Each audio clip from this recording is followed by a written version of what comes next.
Il est permis de se laver à l'eau froide. En effet, le Shulchan Aruch, dans son chapitre 326, au premier paragraphe, l'affirme. Il est même aussi permis de se laver avec de l'eau naturelle, même si la source d'eau est une source d'eau chaude, telle que par exemple les Hamé Tevaria, c'est-à-dire les sources thermales de Tibériade, si en tout cas la coutume de cette région est de se laver à l'eau de ces sources, et pas simplement à des fins médicales, comme souvent certains l'utilisent, mais pour une personne en bonne santé. Ce sera permis même dans ces régions. C'est ce que le Biur al-Halakha nous rapporte, étant que celles-ci, bien sûr, sont encore dans le sol et non dans un ustensile.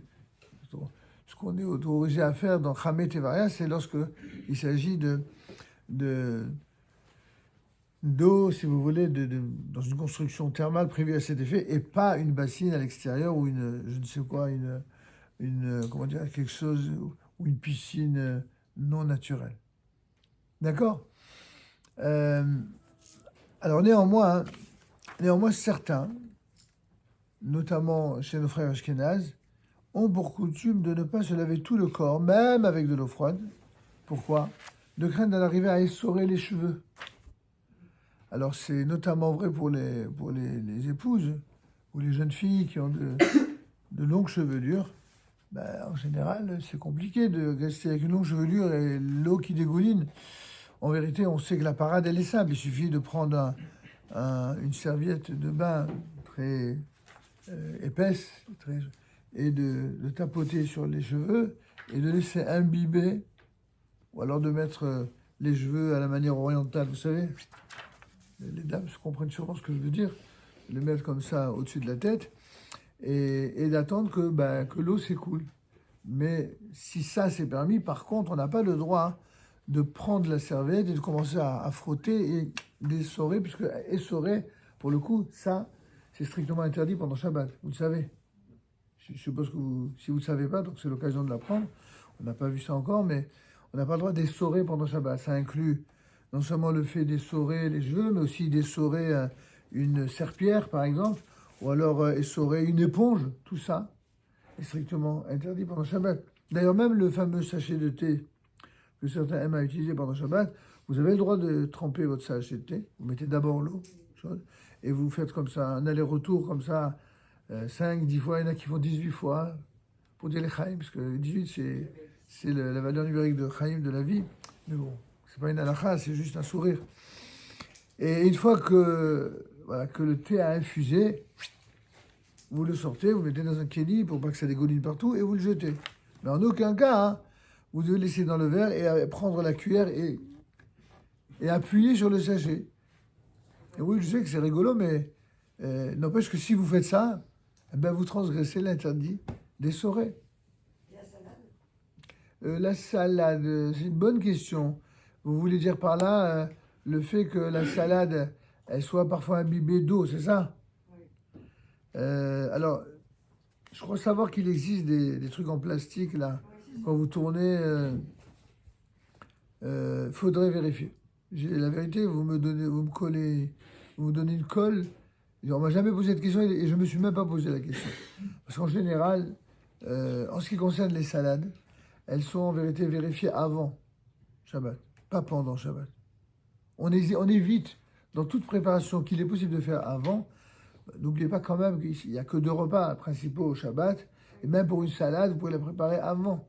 L'essentiel, c'est que vous l'ayez essorée effectivement avant Shabbat, a priori. Et si vous devez mettre une vinaigrette ou je ne sais quoi, vous la préparez avant, vous la mettez à la fin. Parce qu'une salade, elle tourne et elle s'abîme que si vous mettez la vinaigrette. Vous êtes sûrement meilleur cuisinière que moi, mais j'ai un petit peu d'expérience et je le sais. Une salade, si vous la préparez avant, mais que vous ne mettez pas de vinaigrette, elle peut tenir jusqu'au lendemain sans problème. Mais si d'aventure vous mettez déjà la vinaigrette, alors là, si vous ne mangez pas le repas immédiatement après, elle est vraiment pas bonne, d'accord? Donc a priori, il vaut quand même mieux, si on lave la salade, comme il convient de le faire avant Shabbat. Et s'il y a lieu, oui. Je vais revenir sur le sachet de thé. Oui. On peut le laisser et revenir une minute après ou il faut absolument faire ça? Non, vous pouvez laisser. Donc, quand je dis ça, c'est juste pour ne pas être pour ne pas être entraîné, pour ne pas risquer d'oublier que c'est Shabbat et d'en venir à l'essorer, à l'écraser. C'est pour ça que je dis ça. Je dis ça pour des raisons uniquement pratiques, c'est pas une obligation d'Halakha. Pas du tout. Il y en a qui le font autrement. Pour si déjà vous revenez sur cet exemple, il y en a qui font, c'est très fréquent en Israël, un concentré de thé avant Shabbat, avec de l'eau bouillante. Parce qu'avec de l'eau bouillante, évidemment, ça tient bien. Et pour le coup, avant Shabbat, vous pouvez essorer tant que vous voulez. Et vous avez un truc hyper... Et ils laissent comme ça. Et après, qu'est-ce qu'ils font? Ils mettent de l'eau bouillante, clair, et ils mettent un peu de concentré sur l'eau bouillante. Et ça donne du thé. Et c'est délicieux, hein, ça marche aussi, quoi. Alors, chacun sa méthode. Enfin, l'idée, ici, en tout cas, c'était simplement de rappeler l'interdiction d'essorer pendant Shabbat. Alors, je sais encore une fois que ceux qui ne sont pas habitués, ça peut prêter à sourire. Pourquoi ça prête à sourire? Je vais vous dire pourquoi. Parce que vous avez une culture, nous avons une culture de faire les choses de manière pratique au quotidien, telles qu'on les fait en semaine. Ça ne viendrait jamais à l'idée de quelqu'un en semaine de mettre un sachet de thé et puis d'éviter de l'essorer. Bon, on se dit quel problème, quoi. Sauf que pour Shabbat, on tient compte des règles de Shabbat. C'est pas une affaire de logique, c'est même pas une affaire de bon sens, si ce n'est de bon sens de halakha, où les 39 melachot, même si parfois elles nous amènent à prendre des mesures qui peuvent sembler étonnantes, on les accepte. On les accepte comme on accepte toutes les mitzvot de la Torah. Et en plus avec le sourire. Le thé, il est meilleur. D'accord? On continue. Il est défendu de nager ou de lever en même temps les deux pieds du sol, de crainte qu'il en vienne à fabriquer un ustensile permettant l'apprentissage de la natation. Waouh! Ils sont forts, hein, quand même. Hein? Non, ils sont allés loin. Ceci, en tout cas, est un décret de l'époque des sages du Talmud qui subsiste bien que la raison du décret soit tout simplement aujourd'hui annulée. Donc, c'est quoi? Vous avez retenu? On ne nage pas pendant Shabbat dans la piscine et encore moins à la mer pour cette raison invoquée. Alors, dans les faits,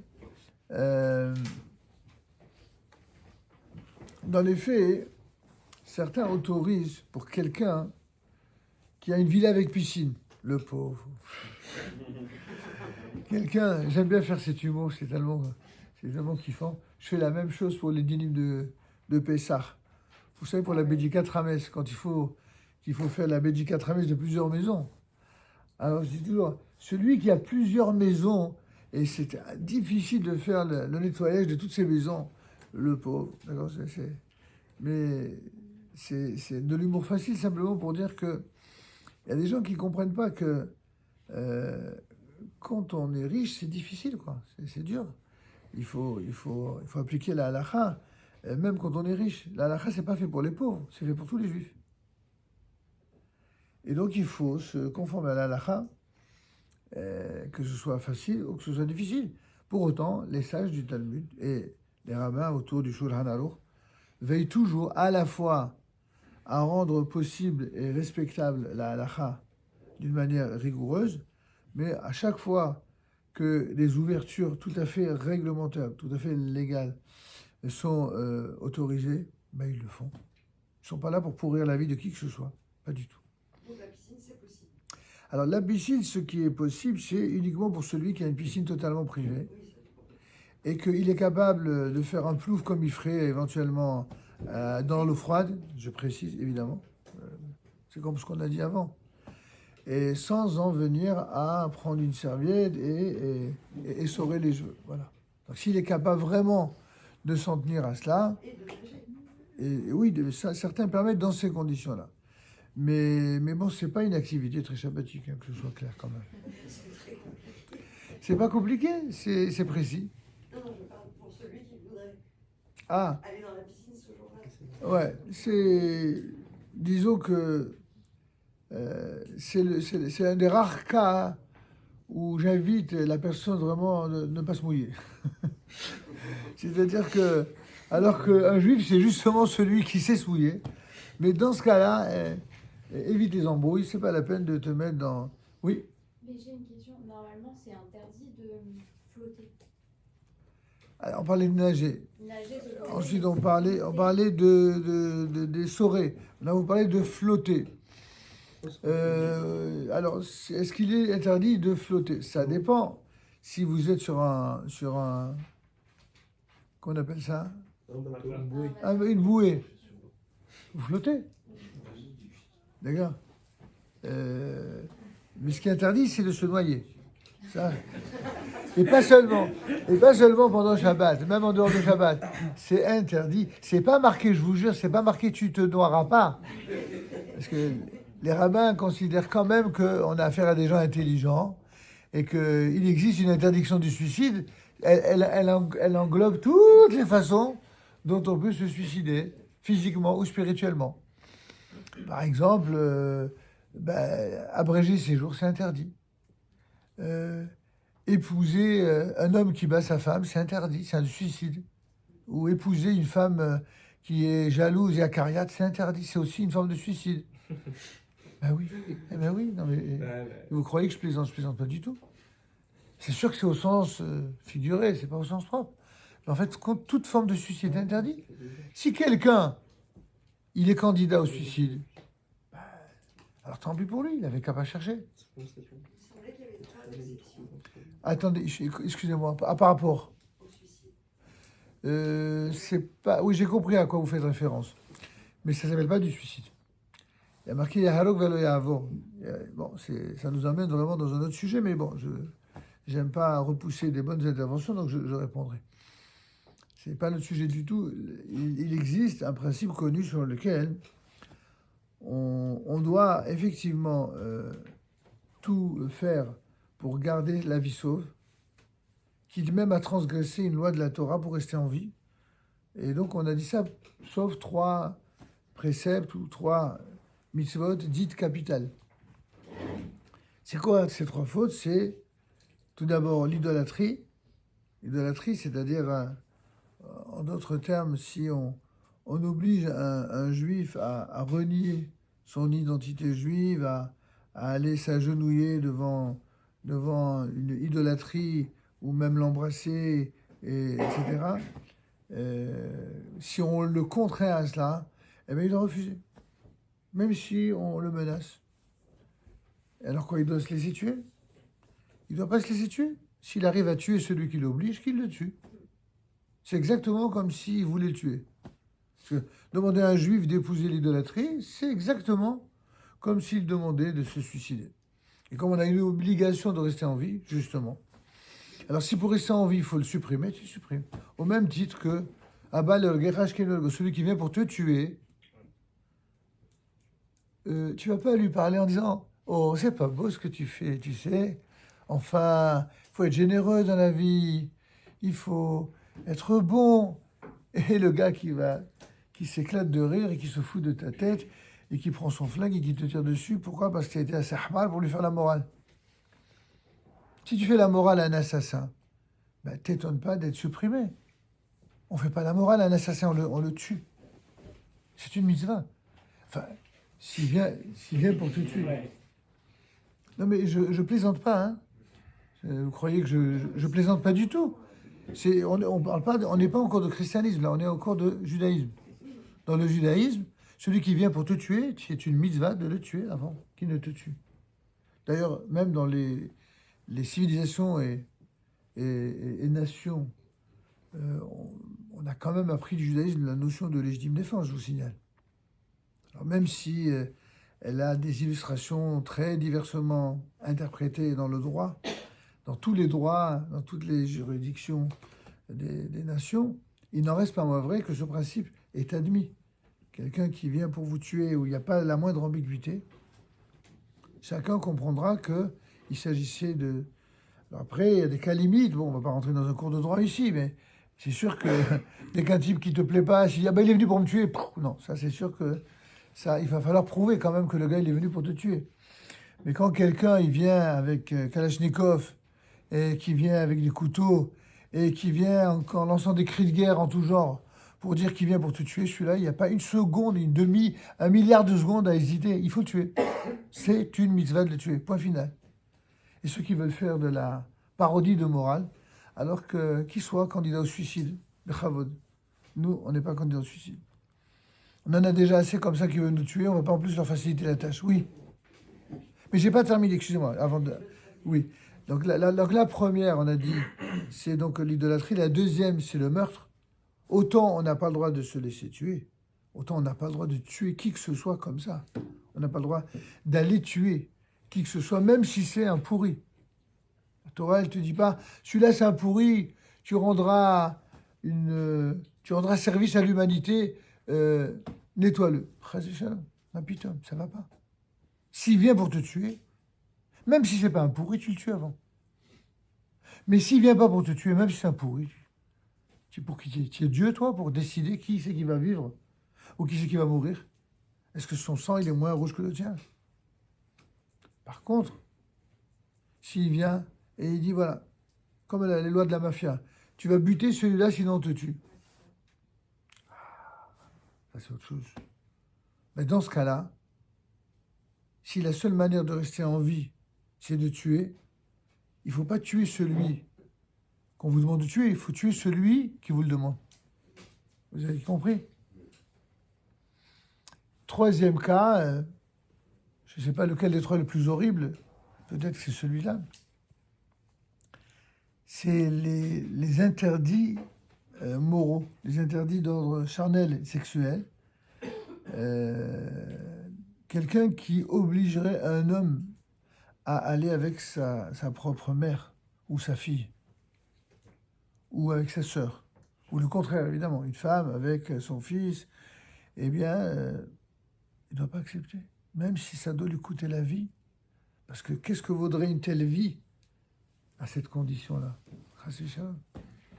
Donc ça, ce sont effectivement les trois cas, mais je vais vous surprendre, j'espère que vous êtes bien assis. Tout ça n'est dit que si on vit dans un état de droit. Ça c'est moins connu. Si on vit dans un état de droit, et que simplement des voyous nous contraignent à ces trois choses-là, alors voilà la réponse. La réponse, c'est que tu fais tout pour rester en vie et tu butes celui qui te menace. Mais par contre, si on n'est pas dans un état de droit, mais un état qui fait des persécutions, comme il y a eu dans l'histoire, on persécute les Juifs, etc. Dans ce cas-là, c'est une mitzvah de risquer sa vie pour la plus petite mitzvah de la Torah. Vous avez bien compris? Ah, waouh! Réfléchissez bien avant de rentrer dans la galère. Hein.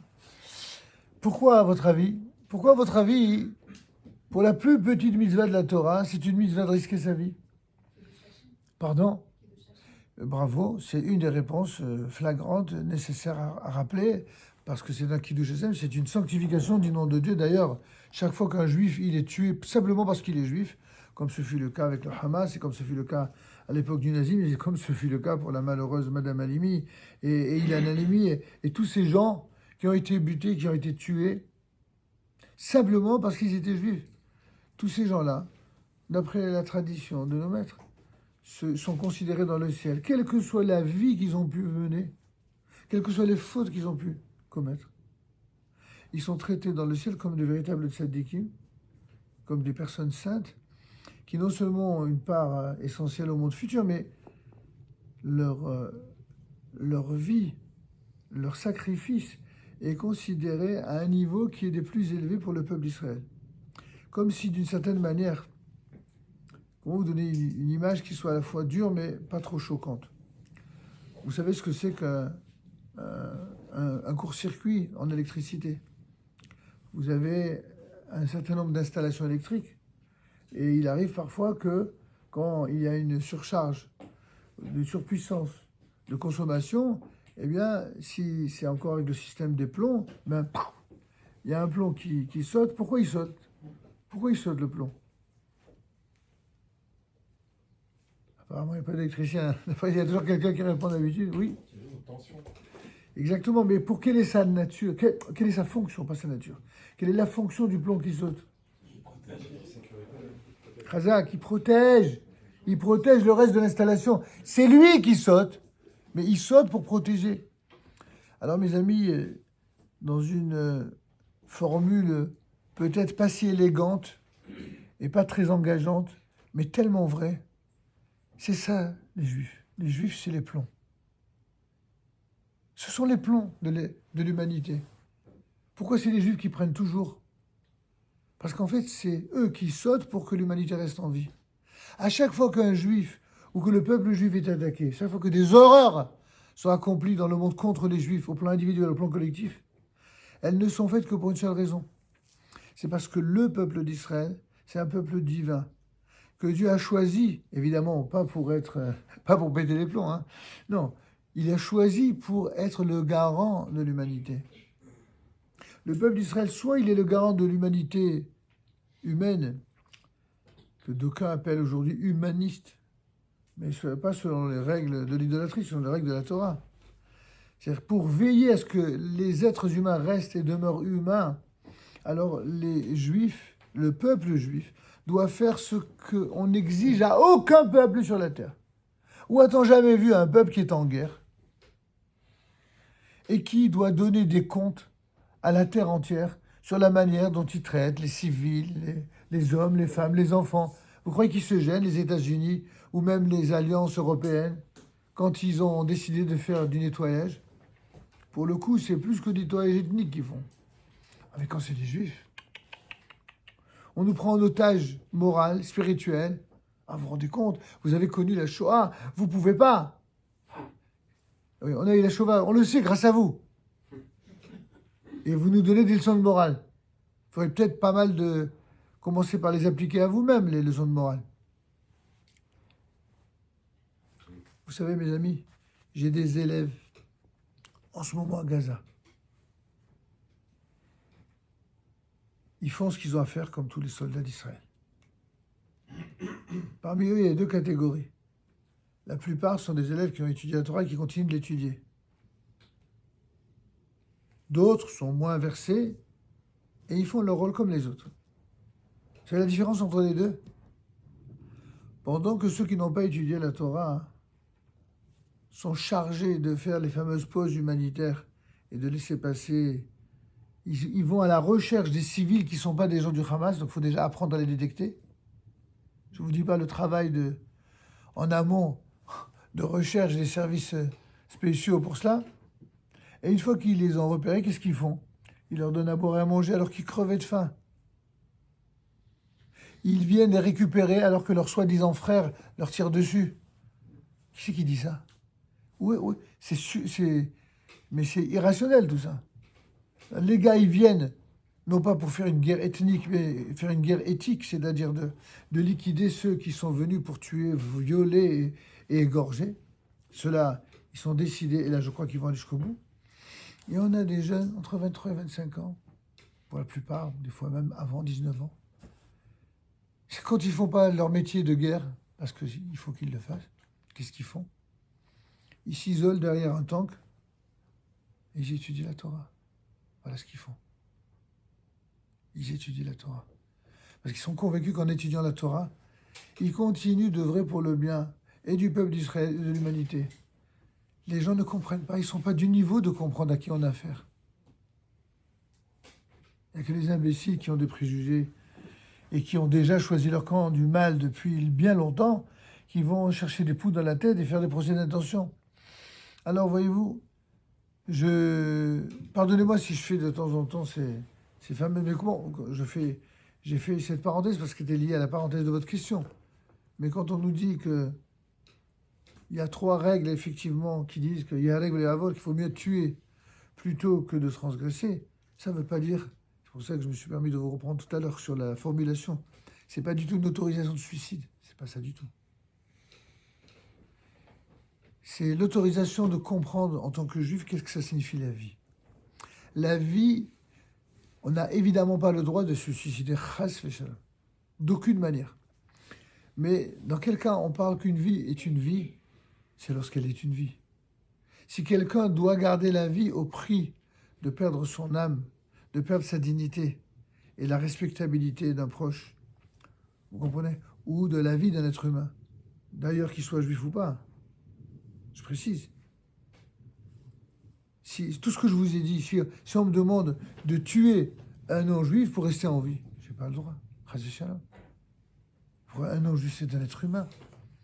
Ils comprennent rien, tout ça. T'imagines que l'armée israélienne, c'est une armée d'assassins. Quel monde de nazes. L'armée d'assassins. Ce sont des pères de famille qui ont des jeunes enfants. Il faut voir quand ils rentrent à la maison après un mois, cet émouvant accueil qui se fait. Ils croient que non, que c'est des gens, que c'est des zonards de banlieue qui viennent pour casser de l'ennemi. Qu'un rapport. Ils comparent des choses qui n'ont rien à voir. Des êtres qui n'ont qu'un rapport. Alors c'est de la même manière. Oui, on doit être prêt effectivement à mourir ou à faire mourir s'il s'agit de... Mais quand on est dans un état de droit qui habituellement et a priori fait respecter la loi. Mais si on est dans un pays de sauvages, où c'est la guerre civile, où il n'y a plus d'état de droit, pire encore si c'est un état de scélérat comme on a connu à l'époque du Vichy, si c'est un état scélérat comme qu'on a connu à l'époque des tsars ou à l'époque de l'Allemagne nazie, dans ce cas-là, on doit être prêt à sacrifier sa vie pour la moindre misère. Pourquoi ? Parce que dans ce cas-là, comme vous l'avez dit, c'est le Kiddush Hashem, c'est la sanctification du nom de Dieu, mais c'est la condition pour maintenir le peuple d'Israël en vie. La fameuse histoire du plomb. Des fois, le plomb, c'est pour que les Juifs restent en vie. Des fois, c'est pour que l'humanité reste en vie. Une fois encore, la fameuse formule « le dur bonheur d'être juif », bien qu'à l'époque où j'en avais parlé, c'était quand même moins périlleux. C'était juste pour dire que pour être juif, c'était pas facile, qu'il fallait le mériter, et que quand on veut le devenir, alors si on sait à quoi ça nous expose et à quoi ça nous oblige, alors, quoi la cavone, on tire le chapeau. Même pour ceux qui ne portent pas de chapeau. Mais à condition que ce soit vrai, quoi. Que ce ne soit pas du cinéma, mais quelque chose de vrai. Un vrai engagement. Alors oui, vous vouliez poser une autre question, monsieur ? Oui, moi je voulais revenir sur l'eau. Oui. La maladie, est-ce qu'on a le droit de flotter ? Et vous, Oui. vous avez dit sur un matelas, mais moi ce que j'ai compris, c'est parce qu'on parlait de la piscine. Oui, flotter, j'ai compris, de faire la planche. Si on serait invité par exemple à Shabbat dans une maison et dans cette maison il y a une piscine, est-ce qu'on a le droit de se baigner si l'eau est froide ou chaude? C'est ça que j'ai pas compris. Froide, oui. Et si elle est chaude, on n'a pas le droit? Non. Mais si elle a été chauffée avant Shabbat, ou elle est chaude depuis, elle est toujours à cette température? Si elle a été chauffée avant, si elle reste chaude pendant 24 heures, c'est le miracle des Bermudes. Hein, Excusez-moi. Vous me dites si elle a été chauffée avant. Non, mais si elle est chauffée toute l'année, la piscine, par exemple. Non, mais oui, vous posez 50 questions différentes. C'est pas la même réponse. Non. On a déjà dit qu'on n'a pas le droit d'aller dans une eau qui est chauffée, c'est clair. Mais si elle a été chauffée et qu'elle va rester chaude pendant 1 heure et que ça vous amuse, et donc et que ça vous amuse d'aller juste faire un petit plou, pourquoi pas? Donc elle est encore tiède comme ça, mais ça s'arrête là. Mais j'ai déjà répondu en fait d'une autre manière en disant que a priori on rentre pas dans ce type de situation. C'est pas une activité shabbatique. C'est comme quelqu'un qui vous demande est-ce qu'on a le droit de regarder la télévision Shabbat? Non mais est-ce qu'on a le droit, oui ou non? Je comparais plutôt à un mikvé, comme il n'y aurait pas de mikvé, qu'on s'en servirait. Le mikvé, c'est autre chose. Le mikvé, d'abord, le mikvé, comment dirais-je, c'est un habitacle de mitzvah. Et à certaines conditions, une femme peut aller au mikvé le vendredi soir, effectivement, ou même samedi soir. Samedi soir, en principe, on attend la sortie Shabbat, mais en Israël, en tout cas, ici, c'est pas permis pour différentes raisons liées au transport Shabbat et compagnie. Mais en Israël, le vendredi soir, c'est pas interdit de la mikvé, sous certaines conditions. Bon, quand on étudiera ces lois, on verra là-dessus. Mais a priori, chaque cas des dynimes de Shabbat sont très précis. On ne peut pas, un peu à la va-vite et à la légère, donner des réponses. Vous voyez, ça dépend. Il faut à chaque fois vérifier toutes les caractéristiques de faisabilité de la chose, oui ou non. Mais oui, on ne peut pas dire oui, non. Celui qui veut oui, non, alors on lui dit non. S'il a envie d'une réduction de famille nombreuse, ça ne marche pas. Il n'y a pas. La halakha, elle est très précise. Et des choses qui sont autorisées sous certaines conditions ne le sont pas si justement toutes les conditions ne sont pas réunies. Oui. C'est bon? Top. Bien. Il est défendu donc, a priori, de nager pendant Shabbat. Je vous ai dit sauf exception. Alors l'exception, c'est aussi pour quelqu'un qui ferait des exercices dans l'eau pour des raisons de rééducation. Ça, c'est très spécial. Ouais, c'est pour ça que je vous dis, c'est au cas par cas. Dans le cas d'une rééducation où chaque jour est nécessaire, important, etc., et que le rééducateur lui-même, en fait, n'est même pas juif, il n'a pas d'obligation de respecter Shabbat. C'est juste que lui doit faire des mouvements, parce que sans quoi son corps risque de s'engourdir. Alors oui, bien sûr, certaines autorités permettent largement dans ces cas-là, mais tout comme dans le domaine des médicales, il y a beaucoup de choses interdites pour quelqu'un de bien portant et qui sont interdites pour quelqu'un de bien portant, mais qui pour quelqu'un de malade sont autorisées. D'accord ? Voilà, donc en tout cas, vous avez compris en ce qui concerne se laver à l'eau froide. On passe à la suivante.